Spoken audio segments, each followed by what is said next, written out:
What's up, guys? Welcome back to another episode, man. I got a special guest. Listen, I met him at an event at TSU. I said, man, what's crazy is we know some of the same people. And so sometimes you meet somebody, be like, you feel that energy, man. And then once you meet them, you be like, man, I gotta get you on my pod, man. David Settle. Is it Settle? Yeah. I want to make sure. But it's the David Settle. Yeah, on Instagram. Yes, sir. David Settle. Man, welcome to the pod, baby. Man, thank you, bro. Thank you for having me, man. I feel special. You rolled out the red carpet. Come on. Gave me the tour. Come on. You know, my eyes was definitely like a kid in the candy store from one creative to another. Yeah. We was talking tech and, you know, man, I'm still kind of in awe, bro. I'm like, man, the setup here is immaculate. I'm like, shoot, I might have to start coming to shoot here. Bro, I try to make it, you know, one thing I learned about podcasting is I'm very particular. Yeah. When it comes, like, it's the small things. My wife be like, you so tedious when it comes to stuff like that. I'm like, I gotta be. She like, well, why you ain't tedious when I ask you to go find the remote? or when I see you in the grocery store and you have to call me 50 times to find it. Yeah. So, man, that's crazy, man. So I think a lot of times we tend to when we do something, we have to do it. Yeah. And so if I'm a being, people say, they always say, man, how much you spend on your studio? I'm like, bro, if you want a good studio, just the cameras alone, with the equipment, you're looking at 30. Yeah, for sure. 30,000. This is not a cheap hobby. This is an expensive hobby. It's expensive, man. So, but I mean, the rewards are, equal, if not exponentially greater than what you put in. It is, bro. You know, I've been fortunate enough to be in this business for a little bit, some years, and it's been very, very good to me. But I've taken it serious as well. I feel it's an honor to be even having you on my pod because you had some hard hitters on your own as a radio show. Yeah, so it started off as a radio show. On Radio 1. I was on Praise 92.1. Okay. I've done a lot of work at 97.9 The Box, Magic 102. Man. And was fortunate to get my own show. And it was just on Saturdays. It wasn't like it was prime time, you know, the morning show, the afternoon drive. Yeah. It wasn't even middays. But one thing that one of my mentors taught me, Terry Thomas and, of course, Kiati, is like, I don't care where they put you, find a way to maximize it. And so what I did was, instead of just cracking the mic and letting people hear me, which I knew that weren't many people tuning in. Yeah. I turned the cameras on. Ooh. You know, I had cameras, and so I outfitted up the studio.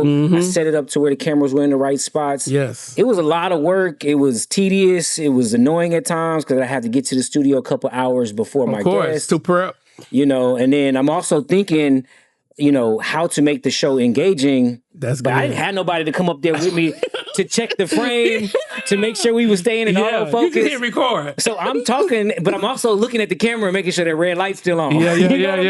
So, all right, so the thing I like about your journey, I ain't gonna even lie though, I was like, man, it's real interesting. You know what I'm saying? The people you got to meet, the content you got on your page. Yeah.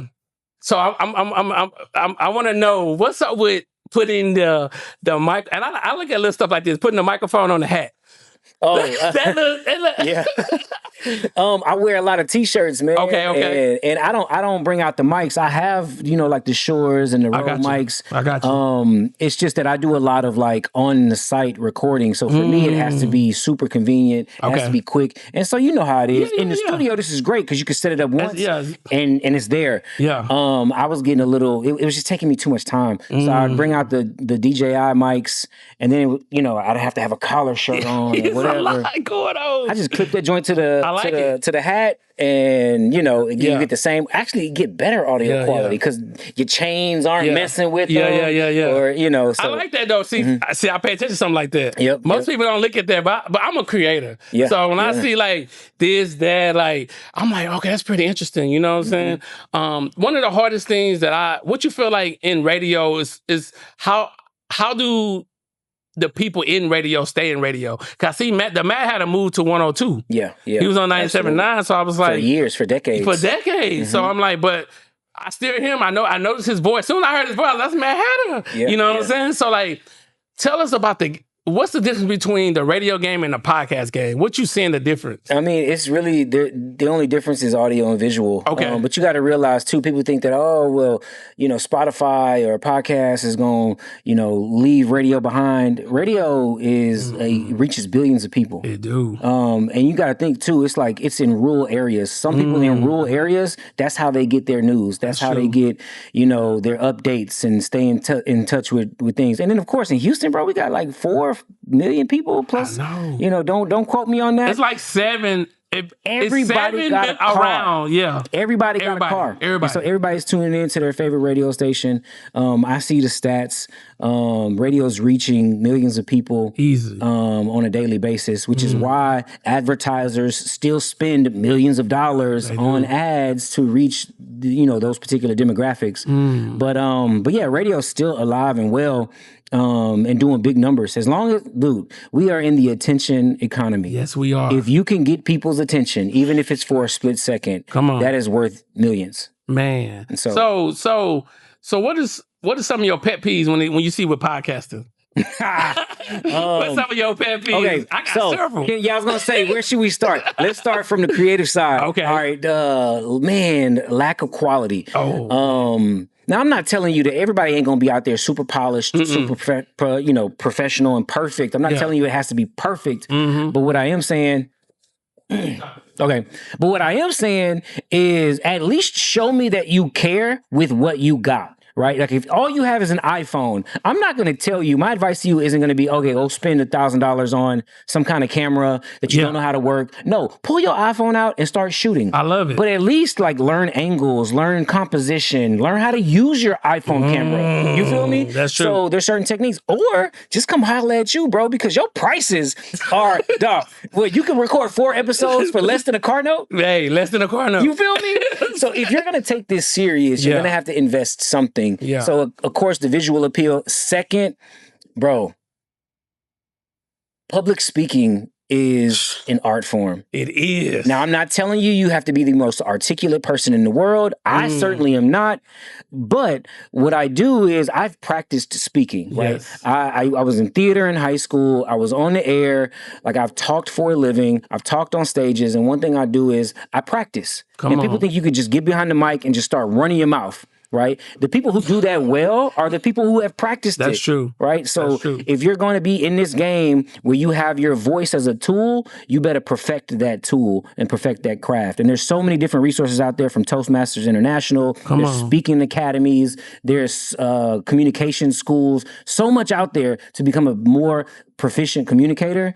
And you'll notice with me, bro, I'm still like, I'm throwing slang in there. You finna get on TED Talk though, big talking. Hey, now that's a different, bro, that's a different world.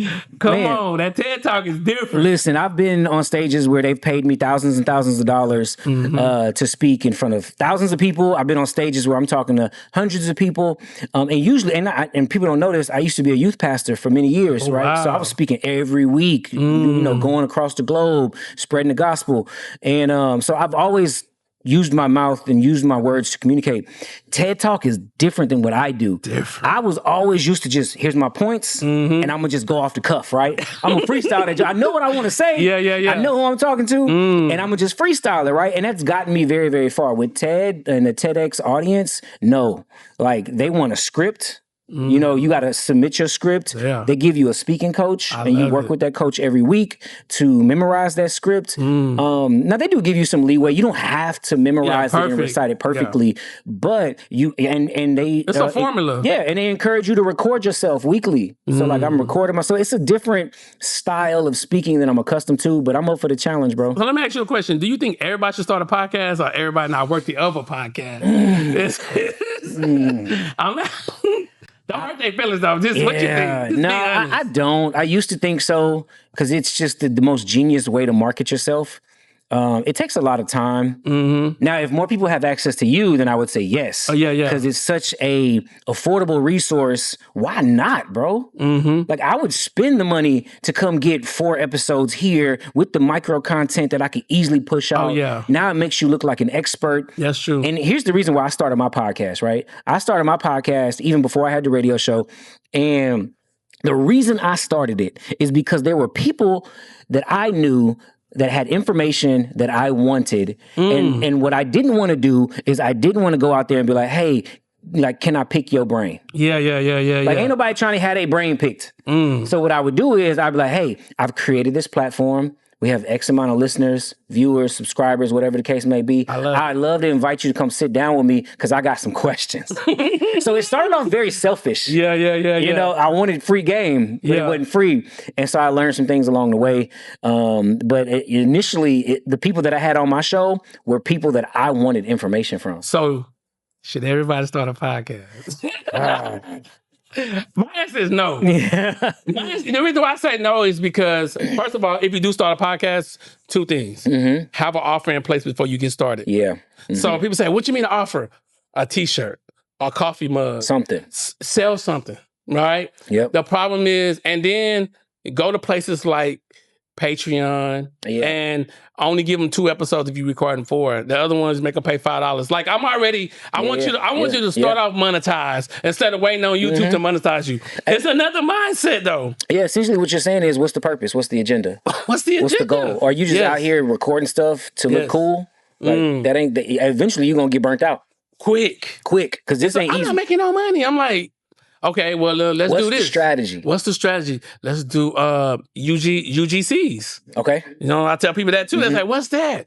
What kind of products do you like that you can promote to get an affiliate link from? Like, I wanna be the studio that people go to not only that you're recording a podcast, but we're teaching you how to get your landing page set up, get it in place.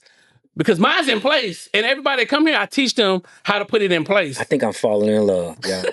Man, it's the best of both worlds. He ain't just gonna record your content and send you out there. No. It's gonna help you build your business, make you profitable, marketable. Come on, dog. And a lot of people, I tell people all the time, like some people, I make them go to whynowsyourtime.com/book podcast. Yeah. So when they go there, they get to get a video and they got to fill out a form. Okay. I got 97 people fill that form out that want to be on the pod. Yeah. I don't want them all on the pod. Yeah. No disrespect. It's just that I know what I'm looking for the content. Yeah, of course, because you have an audience. Yes. And so you have to make sure you're in alignment, because if you start putting stuff out there, your audience is going to be like, why are you doing this? And you might lose some people. That's true. Right? And it's the same thing going back to your original question about radio, where you got like, let's say 97.9 The Box versus the Magic 102 or 93Q Country. Yeah. Each one of those 3 radio stations reaches a very specific person. They have a target market in mind when they, decide what songs get played, who advertises. It's like I'm hearing the same songs though. I mean, hey, it's like you got to give people what they want. I'm like, it's like 8 or 10 songs in rotation. I'm like, man, you got to give the people what they want, man. I'm like, this is crazy, bro. So, all right, so if you had to pick between video and photography for the rest of your life, it's all you can do to make money. Photography. Wow. Look, to each his own, right? Okay. I love a still image. One, I like the discipline of it. Video is just very cumbersome. I can do it very well. Yeah. Sometimes I enjoy it. I love the art of storytelling. Yes. It just takes up a lot of time. It do. But when it comes to photography, bro, like I could be out and catch that perfect shot, and that perfect shot could tell like an unbelievable story. I remember, I'll tell you this, man. I was shooting a funeral one time, and that changed the way I approach photography. A funeral. Hold on, wait. Yes. Yes, where somebody dies. You shooting a funeral? I'm shooting a funeral, right? The family had hired asked you me for that? Yes. So they wanted me to shoot the funeral in terms of like people that were arriving. I never heard of this though. I was nervous. I had never heard of it either. Prior to that, I've always shot like happy things, celebrations, events, celebrities, concerts. You know what I'm saying? Everything's happy and bubbly, and this was not that. How you shooting So this? I sat down next to my videographer friend who actually... He was doing video too? He was doing video. Hey, listen.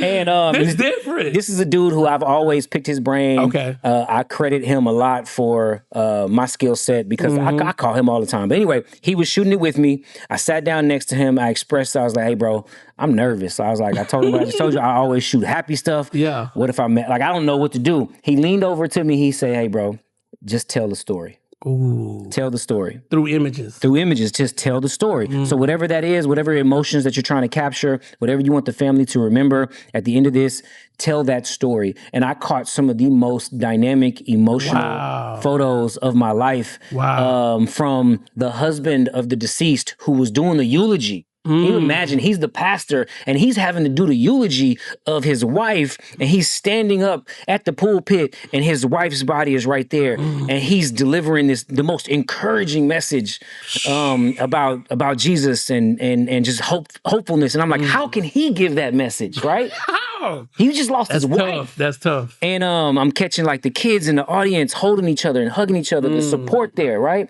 So I'm trying to catch these emotions. And now every time I shoot an event, I think about that, and it just, you know. So you know what I added to the podcast, and I just added this like a year ago. Yeah, is images, live photo images inside the podcast, bro. Yep. And let me tell you, it has been a game changer. Oh, for sure. People like, man, you caught me, man. So each podcast, I take anywhere from 120 to 200 pictures. Dang. I'm snapping. But I mean, that's right. Because but we only gonna find about 8 good ones. Exactly. You know what I'm saying? Exactly. So like, those are the things that's like, and then people's like, I never thought about that. Yeah. But then when they get them, they like, that's good. Yep. No, it's important, man. I've gone on some assignments where I've shot for guests. You know, they've done media runs where they go to multiple different radio stations, TV stations. I just did one yesterday at Chatting with Chelsea on Fox 26. Okay. A friend of mine had to do an interview. And so my goal is to catch the smiles, to catch the vibes, show them doing big things, right? Like making them seem like they're important, which they are important. Yeah. But don't nobody know you're important unless you take the picture.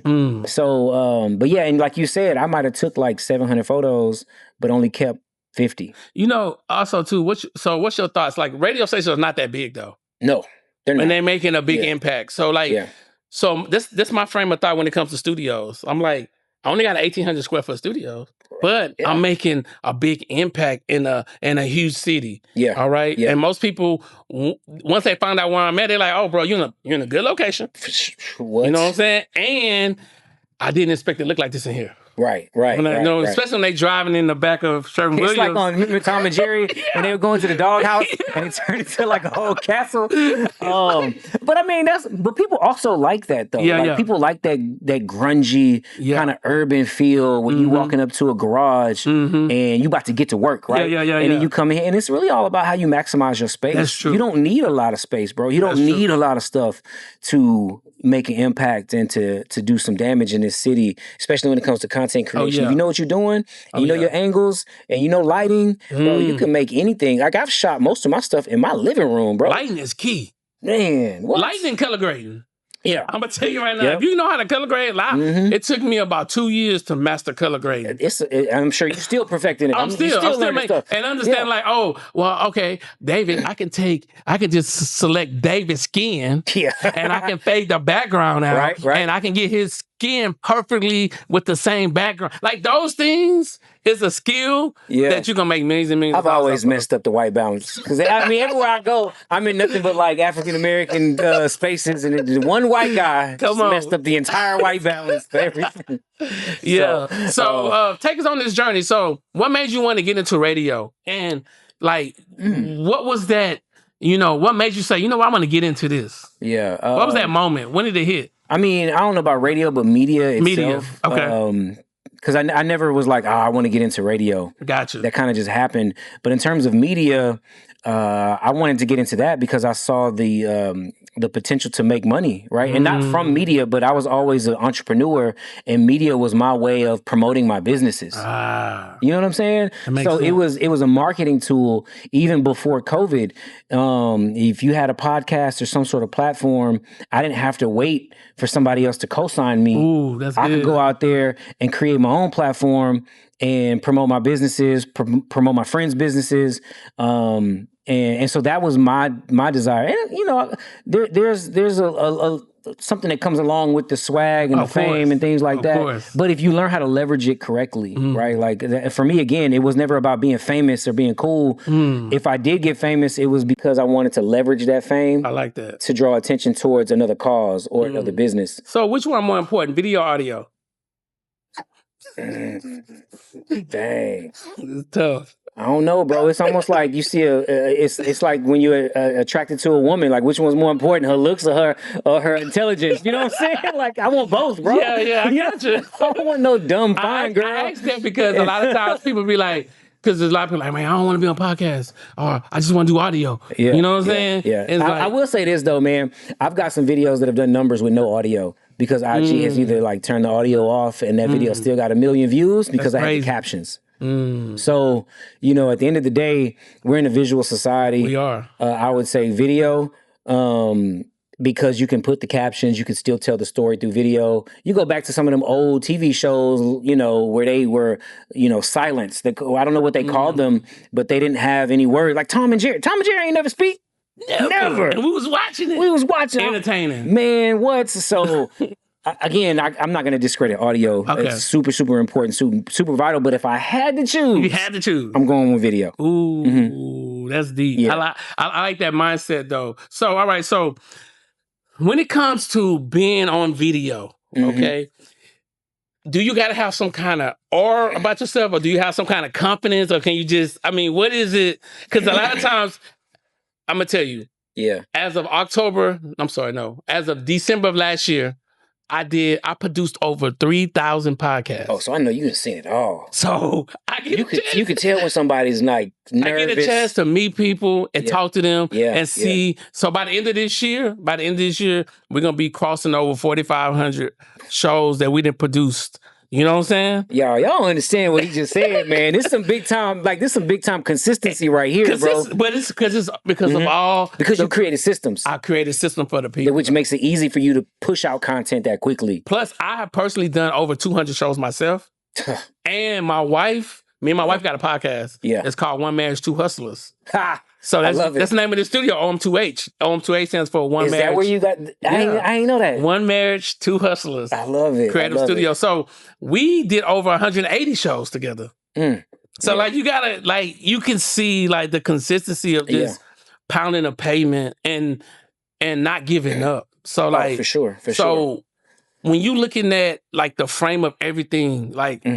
How important is it for somebody? Say somebody come to you and say, "Hey, David, man, I want to build a brand, man." Yeah. Give us what are the first 2 or 3 steps they should do? There's a lot. There's one thing that comes to mind though, and it was a piece of advice that I recently got. Okay. And my friend, he's a very successful business owner in the city, and he told me to go slow. Go slow. Because I had just been experimenting with Turo and renting out cars, and I had one of my first rentals, and I was super pumped up. I was like, "Hey, bro, my first rental was a success. I'm about to go buy some more cars." He was like, "Slow down, slow down." He's like, "Take it slow, make sure it's consistent before you start trying to scale." And then I thought back to my first degree was in music. I played guitar, and my instructors would always tell me the key to fast is slow. And so what he meant by that was if you're learning a new riff or you're learning a new scale or something like that, you don't come out the gate just trying to like play it super, super fast. He said, take your time, develop the muscle memory in your fingers, and then slowly go faster and faster. Because Mozart once said that amateurs practice until they get it right. Yeah. Professionals practice until they can't get it wrong. Right? And so, again, I would say go slow. Like, figure out what works, what doesn't work, and get your reps in. Lately, I've been watching a lot of stand-up comedy. Okay. And you realize that the people that are popping off have been doing it for 10 plus. Mojo. I like Mojo. But he been doing it. People think he just came out of nowhere. He been doing it for some years, bro. Stand up in rooms full of like 10 people. Yeah. Now he got stages of 10,000, but he had been on the road in these little hole in the wall clubs and perfecting his craft. Oh, this works. This don't work. The sound of my voice on the mic. How he always hits the mic on his leg. All that's intentional. Yeah. And it's been learned. Yeah, it's been learned over time. Now you could throw him in any room. I guarantee you, I don't know, man. Yeah. I ain't never been to one of his shows. He consistent though. He consistent, and you could throw him in any room, and I'm pretty sure you can't throw him off. You know what's funny? Because I had some people come in the other day. They was like, "Oh, y'all up and coming." Yeah. I said, "You just didn't know who we were, though. Yeah. We're not up and coming." You heard them numbers though? They made up and coming numbers. No, that's what I did was I pulled out a thing. I said, look at all the shows we produce. Yeah. You know what I'm saying? Like you see some of the shows back there on that little wall, but you get to see like, and remember some people did 100 episodes, 200 episodes. We got some people that's been coming to us since 2020. They still come to the, you know what I'm saying? Yeah. And they seen how better we didn't got. Yeah. When we thought we was good, we wasn't that good. I know. I look back at some of the old stuff, I'd be like, dang. But we perfected it. Yeah. You know, and so like you said something earlier, I tell people all the time, amateurs, they sell. Yeah. Professionals sort. So what I mean by that is, as a professional, we sort. We sort who we want to work with. Yeah. It's some people, I see them, I'm like, I don't really want to work with them. I turn down the money. People's like, I said, man, all money not good money. Yeah, no, it's not. And when you deal with so many different customers, you can identify the customer that you do not want to work with. Yeah. You know what I'm saying? I agree with that wholeheartedly on the photography side. And a lot of people don't know this, but one of my main businesses is in the wedding industry. So we have a bunch of wedding DJs, photo booths. And so that was kind of always, I've been doing that since 2008. And that's kind of on autopilot. But all money ain't good money, just like all brides ain't good brides. And so we got to the point to where we would vet out brides just like they were vetting out us. And I've had to fire clients. Come on. I've had to tell certain people no, because I already know, I could see the signs. This was gonna be an issue later down the road, because in the beginning you taking everything. You like, anybody got some bread? You're like, all right, bet I'm gonna do it. Yes. And you end up shooting yourself in the foot. I'm gonna be honest with you. The cheapest customers are the most headaches. I hate to say it. Yeah. Please don't kill me. But I'm just saying, the cheapest customers, my high end customers, they don't complain about nothing. Nah, they don't. I got some real estate agents right now I work with. They trust me in everything. I go to their property, I shoot their property, I bring the drone out, I do, they like, whatever you got. Yeah, now I'm so cold now, before I even go there, I bring out a storyboard. Yeah. So they're like, what you got? Oh, yeah, so line 1 say this, line 2 say this. And they're like, but it's the trust factor. Yeah. And they don't mind paying every single month. It don't bounce. The check don't bounce. No, it don't. Retainer. I love those. All right, so I'm gonna ask you, I got a word game I play. Okay. All right. I'm gonna say a word. I'm gonna tell you an acronym with the word, and you tell me what you think about it. All right, bet. Pour, acronym, passing over opportunity repeatedly. What do it mean to you? Passing over opportunities repeatedly. I ain't never heard it put like that. That's the reason why you are poor. It's because you passing over opportunities repeatedly. I think poor is a mindset. That's true. Because and it has nothing to do with money. No. Because I've been in stages where I didn't have money, but I still had resources. Ooh, that's good. And I was still resourceful. So I guess I don't have an acronym for it, but I definitely think it's a mindset. Thoughts? Okay, it's a mindset. Okay. So yeah. The next one, money, acronym, momentarily owned, not externally yours. What do money mean to you? I think of money like little employees. Okay. And you got to tell your money what to do, or it's just gonna go and do what it. Yeah. You have had $1,000 or something, and next thing you know, you're like, where did it all go? Like, because you didn't tell your money what to do. Money's a resource. It's an asset.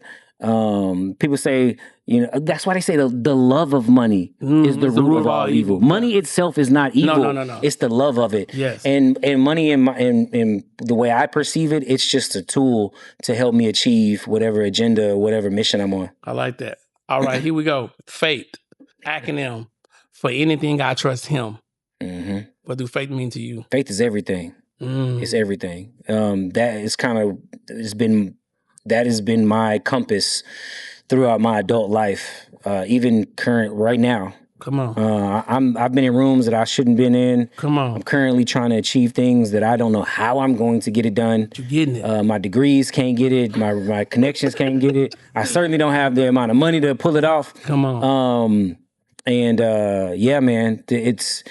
I pray that when it's all said and done, people look at my life and be like, dang, how did he do it?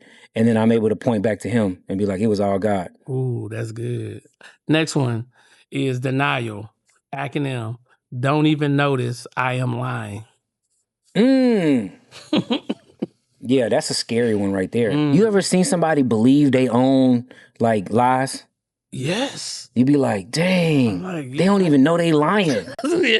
Don't even it's know funny when you said denial. I was thinking of like more so like somebody denying you. You know, I'm saying denial as in people don't even recognize that they're. This is the thing about life. I tell people this all the time: is when you set goals, you set small goals to get to the big goals. Yep. So when I started the studio, I said, man, I just need like 5 podcasters. Yeah. You know what I'm saying? Just so I can pay the rent. That was my mindset. Yeah. Yeah. You know what I'm saying? But then over the years, over getting consistent, now we built on referrals. Yeah. Yeah. I ain't even tell you, we got 2 NFL clients that I do their podcast at the studio, but they in Florida. I'm doing their podcast. Yeah. Yeah. Because they trust what I know to run their podcast. Man. And I'm only doing 2 30-minute episodes for a nice price every month. Oh, I believe you. I believe it. I'm telling you, even if you was charging more, I'd still be like, it's worth it. Yeah. I think denial can go both ways. One, the Bible says deny yourself. Ooh, come on. So sacrifice to be successful in this world. True. You have to sacrifice. You have to deny yourself. Agreed. You have to deny certain creature comforts, right? Like sometimes we want to go to sleep, but we still got work to do. That's like, true. you know, late nights, early mornings. So I think of denial in that terms. I have to deny myself daily, right? In order to get what I want, or I say that I want. And then when you said denial, a lot of people are delusional when it comes to starting a business and what it's going to take. And they do some basic calculation, but they don't factor in everything. They don't count the true cost, and they're in denial. Yeah. And they think, oh, if I just do this or I do this, I'm going to be successful. Yeah. That's a form of delusion and denial in of itself, because you don't know how much it takes. It happens some uncomfortable conversations like with me, I've had with my wife. Yeah. Like, hey, I have to buy these cameras. But it's good. You already bought the Black Magic. I'm like, that's not what I need. Yeah. I need another level. She's like, yeah. But look, at first, when I spent that money, she was like, ooh. Yeah. I said, now she like, it was the best investment. Yeah, yeah. Because she see the quality night and day. Yeah. Oh, yeah. You know what I'm saying? Yeah. And so, like, I think, like you said, people don't really count when it comes to business and the amount of work you got to put in. Yeah. Because I was handing out flyers. My boy, do you know Nice Graphics, Houston? So he off of Buffalo Speedway. He do all the flyers in Houston. Okay. Nice Graphics, off a 26 Buffalo Speedway. Bet. Second floor, I went to him. He gave you 5,000 flyers. Yeah. All right, for $129. Full front and back. The first 6 months, I bought 6 boxes. Hey, I'm trying to meet people. You know what I'm saying? But that's before I mastered. I can pay $5 a day, $10 a day with 2 different ads. I can do ad sets now, where I can set three different types of videos on one ad and say, hey, every day I want to spend $15. And now, boom, now they're going to the landing page. This is all stuff I have to master. Yeah, yeah. Now it's easy. Hey, I seen you. Hey, can I come check the studio out? So then we have a play called Try Before You Buy. So they come in, they record for 7 to 10 minutes, they walk out the door, we send them back already fully edited, and tell me what you think about it. Yeah, oh yeah, yeah, that's too good. It's too good, man. It's too good. It's called Try Before You Buy. Try Before You Buy. Like, man, who else is doing that? I don't know. You know, but that's another form of denial too. Like, I know so many business owners, you just gave a whole mastermind blueprint on, you know, like ad strategies. But I know so many business owners that they're like, yeah, I'm just going to post a couple times on IG, you know, just non-paid targeted ads. They just gonna post organically and think that people gonna support, that they gonna share, and then they get frustrated after a couple days. Whereas you got businesses out here been doing this for decades. Come on, and you want to give up after a couple days because ain't nobody like or share your post. Come on, you ain't even pay to push it. Like, so that's denial. Yeah, because it don't work like that. And you can get blocked like I did before. So let me tell you how I got blocked. I didn't know this was a long time ago. Instagram won't allow you to DM 50 people a day.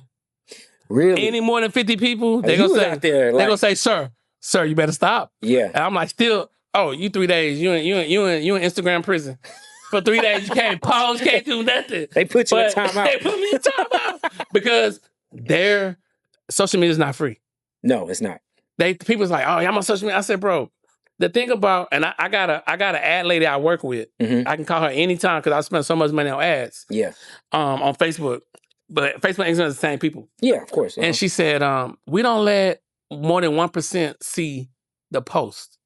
So, like, if you got 100,000 followers, we're only gonna let 1,000 people see it. Yeah.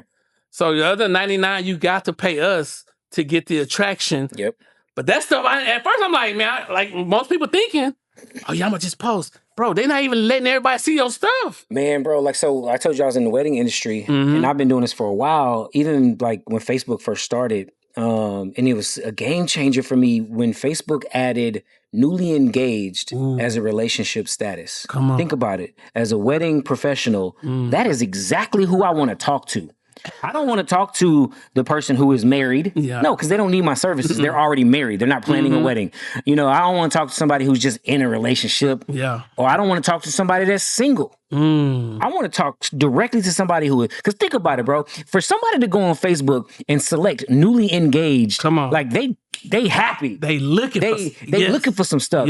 So that was years ago, and I was able to 10x my revenue that 1 year because of that one feature, and I was able to target that particular group of people and throw all my ad spend into those ads. I got you. And man, I'm telling you, it did so much for our business that year. Just that one change. So how important is getting testimonials from customers? Super important. Like in this day and age, bro, like you got to have reviews. You got to have reviews. Even before reviews were a thing, like people were getting testimonials because it was like the word of mouth. Like somebody saying, "Hey, bro, you got to go check this out." Like that. Like that. Yeah, reviews and testimonials are like gold.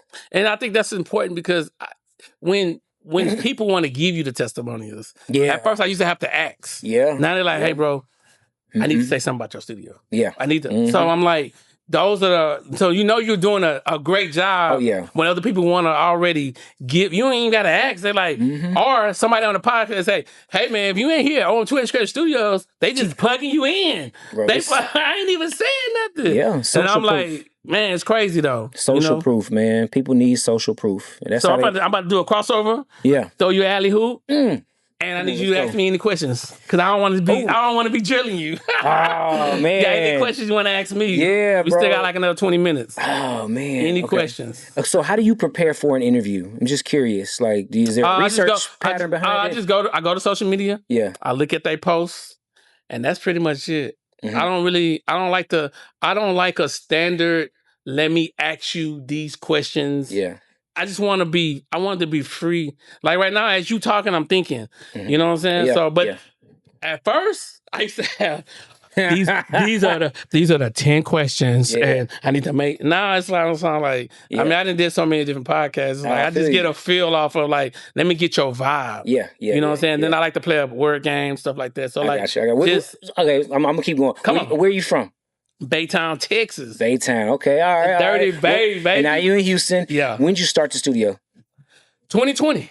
2020. 2020 October. If you were already recording podcasts and everything before, in 2017, right? I recorded my first podcast in 2017. I can show you how it looked.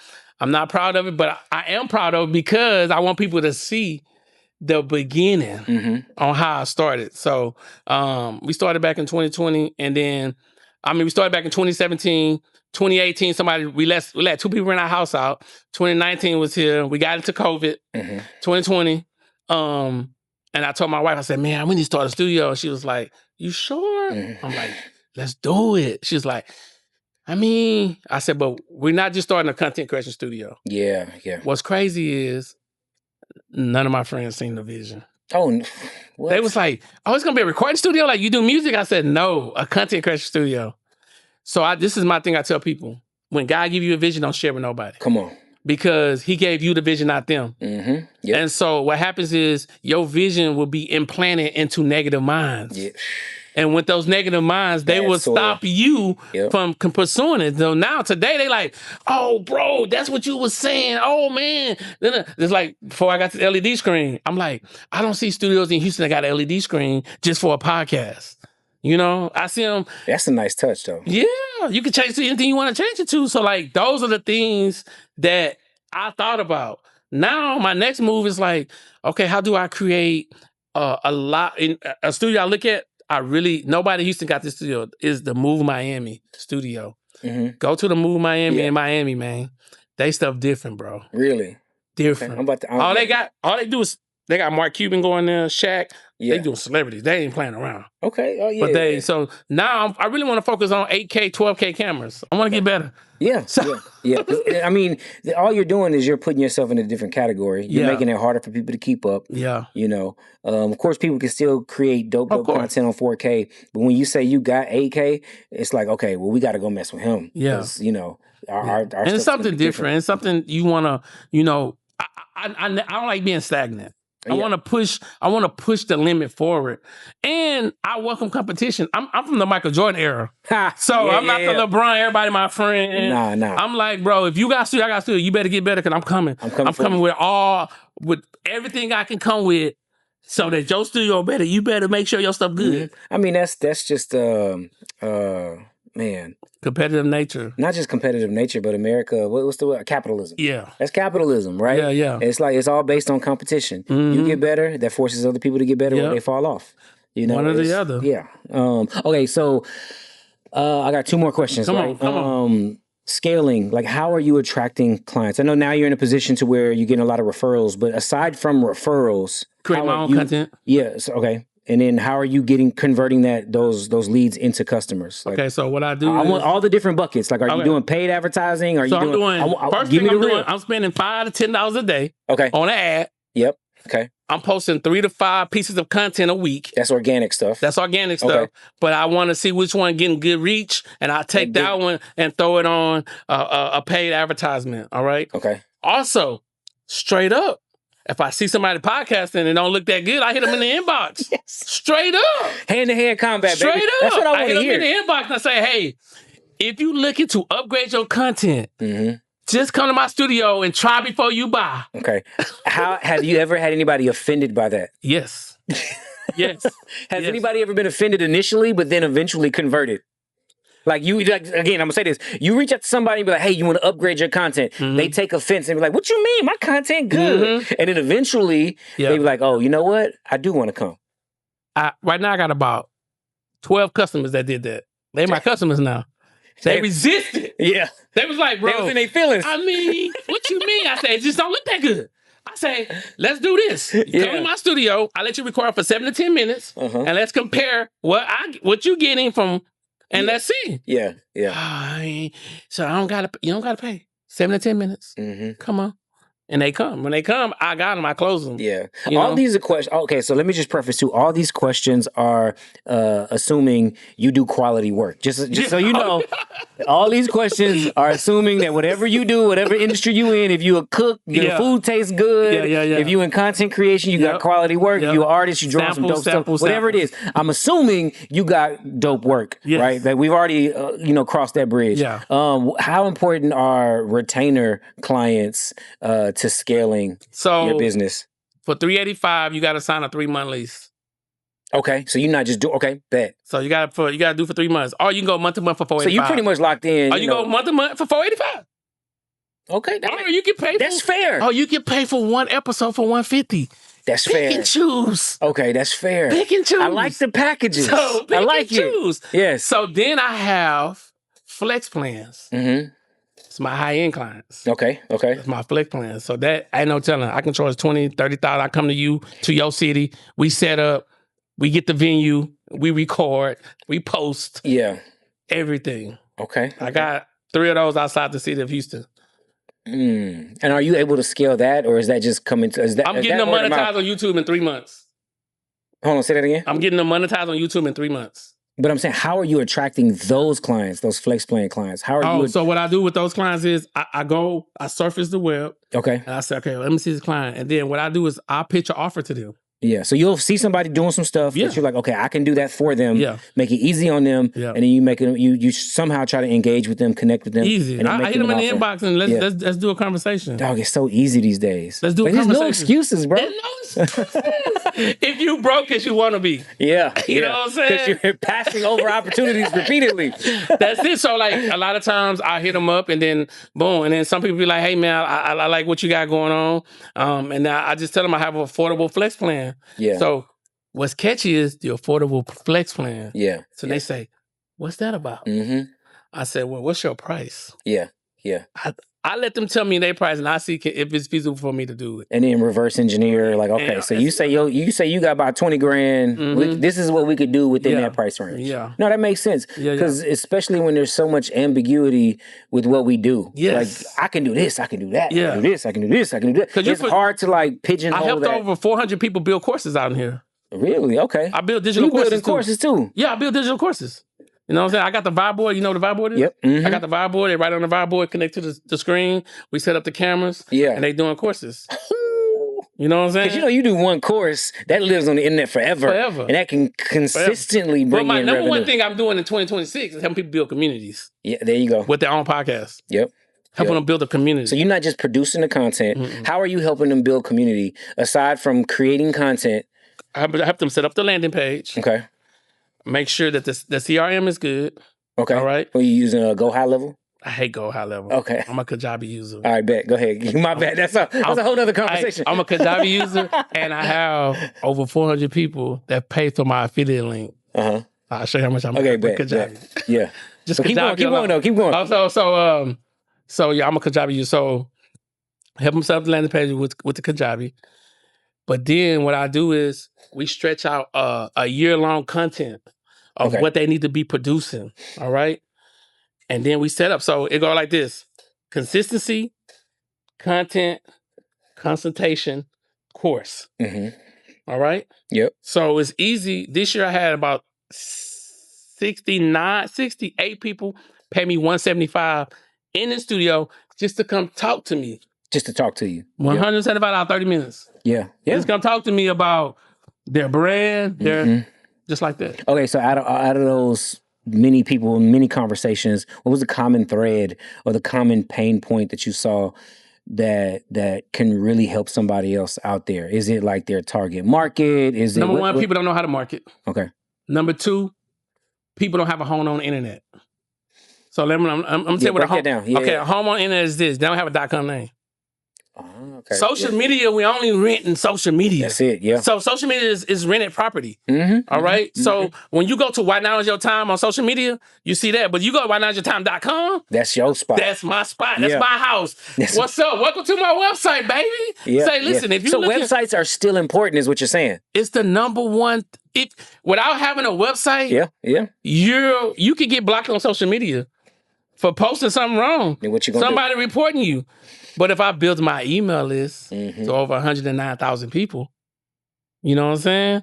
Now I got a community that's $47 a month, close to 200 people paying for it. Yeah. So now I'm fishing people over and be like, this is why you should follow me. It's not Instagram is just a place you can be at, but you can go to whynowisyourtime.com and really see who I am. You know what I'm saying? We just renting. So you need a .com name. Number one problem I see with people's websites, straight up. Yeah. I go to your website, you're not talking to nobody. Let me explain. If you would have walked in the door right now, and I didn't talk to you, you say, hey, what's up, Lord? And I'm just keep walking away. I'm gonna be mad. You're gonna be mad. But that means you have no video on your website. All you got is pictures and images. Yeah. When you get to my website, what's up, man? I'm glad you're here. The authentic version of me. Hey, come on. Listen, just look around this website. There's a lot of places you might want to go. You might want to join the community. It's called Get to the Bag Community, which we tap into your IP address, which is your intellectual property. Yeah. I'm about to go make some changes to my website right now. Listen. So those are the things that I think people missing on their website. Yeah, you're not speaking to them. If you're not speaking to them, then they can't relate to you. Yeah. Because they did a survey. Do you rather read it, watch it, or listen? 7% say they rather listen. 2% say they rather read it. 92 say they want to watch. Come on. Dang, yeah, that makes sense. 91% say they want to watch. I agree. They want to watch. They want to see. I agree. So do you want to read a sitcom or do you want to watch it and laugh? So when they get to your website, you need to be like... Man, it's crazy. My son, he going to high school next year. And they got to do summer reading. So we got the book. First thing he says to me when I give him the book, he said, Dad, do they got a movie? I do Speechify. He got Speechify? Yeah, no, they do have a movie for the book. But I love it. And I've done like the YouTube read-alongs and stuff like that. But I just thought that was funny, bro, because it's true. You know what Speechify is? Yeah, of course. So I like Speechify. Take a picture of the book. It comes on your phone. Yeah. And then wherever I like, I highlight it. Yeah. I read over 1,400 books over the last, I'm 46 right now. So since I started reading at 18, so, you know what I'm saying? So like, I started. How long have you been in entrepreneurship? 21. When you were 21? When I was 21. What was the worst job you ever had? Man, worst job I had when I was 18, 19, I worked at a Sitco. It's like a gas station? No. It's a warehouse. You have to put a suit on and go inside the refrigerator and pick up the. Yeah. It's the worst job I ever had. Even though it was the worst job you ever had, did you learn something there? Yeah. What was the biggest lesson? I never want to work for somebody again. You know what I'm saying? Yeah. So look, choose your hard. You can work for yourself for 20 years and be hard, work for somebody else for 20 years and be hard. It's up to you. But to me, at the end of the day, I realized that I'm one of them ones though. Yeah. Because out of all my friends, everybody's still working. Yeah. I don't have a job. I know that's right, man. This job is me. So last thing before we get out of here, your social media. We need to, and I know people don't like talking about it, but we're gonna talk about it. We're looking at your tombstone. Yeah. What is the sentence you want to have on your tombstone that when we see the sentence, we can go back to your social media and we can say, man, he really lived that. Yeah. It's simple. Give us 2 or 3 sentences. It ain't even that many. He loved God. He loved people. He died empty. I want to make sure I empty the clip. Whatever God put in me, I want to make sure that I ain't hold nothing back. I'm the same way. I ain't leave nothing, undone. Right? I like so that. That's it, man. I just want to make sure I'm loving him fully and loving his people. And that when I leave this world, I was empty. I emptied the tank. So what do you go back and tell 18-year-old David so your life look different today? What do you gonna tell? What do you gonna tell him? Like all the stuff you have learned. Like, don't open up them little credit cards that they start sending you in the mail. When you out in college, like run away from them joints. Yeah. Just soak up as much information, financial literacy as possible. I was very good at making money. I was never good at managing it. Oh, okay. And that worked okay because I got married early. And so my wife at the time helped keep me on the straight and narrow. But I would just say, man, financial literacy is important. They don't teach you that in high school. They don't teach you that in college unless you like pick those courses. But you don't need to go to school. You don't need to go to college. A lot of people get that from their parents. Yeah, they do. I didn't have that privilege. My dad was in jail, so my nonprofit I'm starting a nonprofit this year. Yeah. It's called Get Your Swag On. Come on. Swag On stands for Stop Wasting Ability to Gifts on Nothing. And what it is it's for young entrepreneurs that don't want to do school. So that's what my program is about. So at the end of the day, I only got an associate's degree. Yeah. And I'm super successful. You know what I'm saying? Because I believed in myself and I have faith in God though. I give him all the glory. I tell people I ask God, but God also say, you got to give me something to work with. You can't ask me for something, but you ain't willing to work.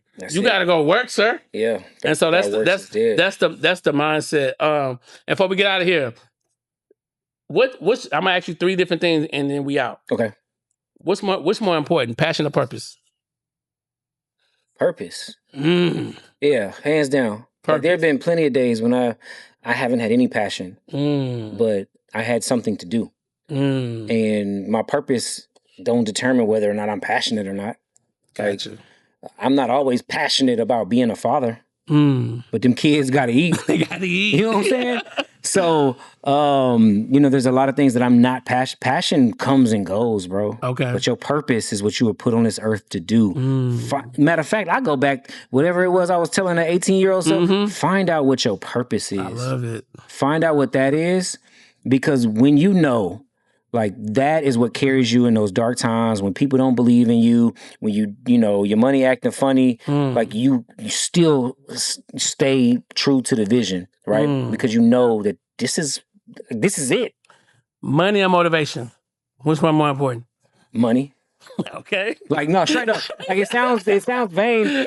Again, motivation is fleeting. I got you. There are days you could be motivated, there are days you can't be motivated. But money is like, you need money, bro. You need money to make things happen. Or you need access to capital. You need to have access to high net worth individuals who can fund whatever it is your purpose is. It takes money. Like, don't let nobody else fool you. You need to have money. Sorry. All right. Last thing. Cocky or confidence? Do you need both to be successful? Nah, bro. just confidence. Okay. Okay. Cockiness will take you quite a long way, but I've seen some. So to be an athlete, bro. Okay, let's take Tim Duncan. Okay, that's Tim true. Duncan would be considered somebody who was confident. He wasn't. Deion Sanders, they say he cocky, but I mean, well, you know, he was flashy. He was flashy. I don't see him as cocky either. You know what I'm saying?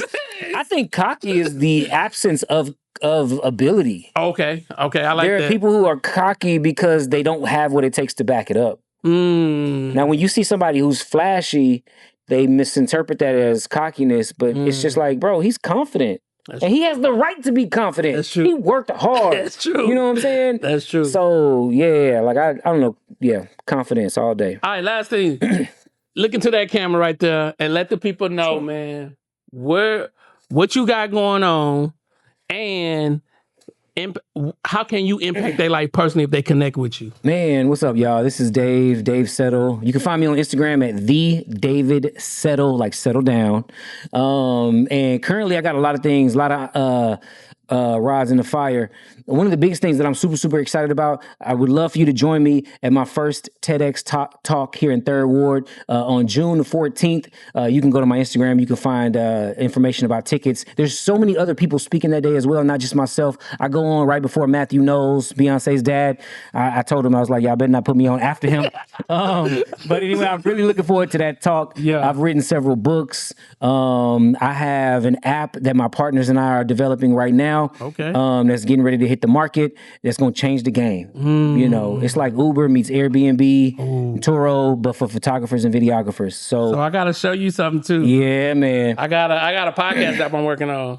Show you how to create content and how to go viral, but put your podcast on there too, though. Listen. I'm looking. This app right now, we've got some pretty dope investors. I'm excited about that. Of course, we're still in the wedding game. So you get married, like I know some dope DJs. We got photo booths. We got lighting. I know everybody in the wedding scene here in the city of Houston. But yeah, man, it's going down. I'm just out here trying to live life to the fullest and die empty. You know what I'm saying? Listen, man, I thank you. Me personally, I personally want to thank you for coming on because you could have been doing anything else, but you chose to come on, man. And I respect. I got here early too. Yeah, I know. And listen, I respect it. I'm like, man, look, because I was like, I don't know, he might not come on, but the thing about people know your energy though. Yeah, you know what I'm saying. And the element of surprise is knowing that, like, I call it my hit list. You was on my hit list. So like right now, I got a hit list of all the people I want on the podcast, versus the people who want to be on the podcast. And I'm like, I can't really interview them. And so like, I just check you off, man. You on my hit list, and I personally appreciate you for coming, man. And you know what I'm saying? I just give you your flowers, man. Keep grinding, keep believing, and keep giving us these videos, man. And I better not see no blurry videos. Come on, say, man, what you doing? You messed up or something? Unless it was on purpose, and I was trying to achieve a specific effect. But nah, you ain't gonna get no blurry content from me, man. That's it, man. None. Nah, I appreciate you, bro. Yes, sir. Like I always tell you guys, go out and design your life. Create your brand, but most importantly, leave your legacy. Because at the end of this day, you got to die empty, man. Don't die full. All your dreams and goals they got to be done. I'm working on my second book. Nobody liked the title name, but that's cool. I'm good with it. Y'all be blessed.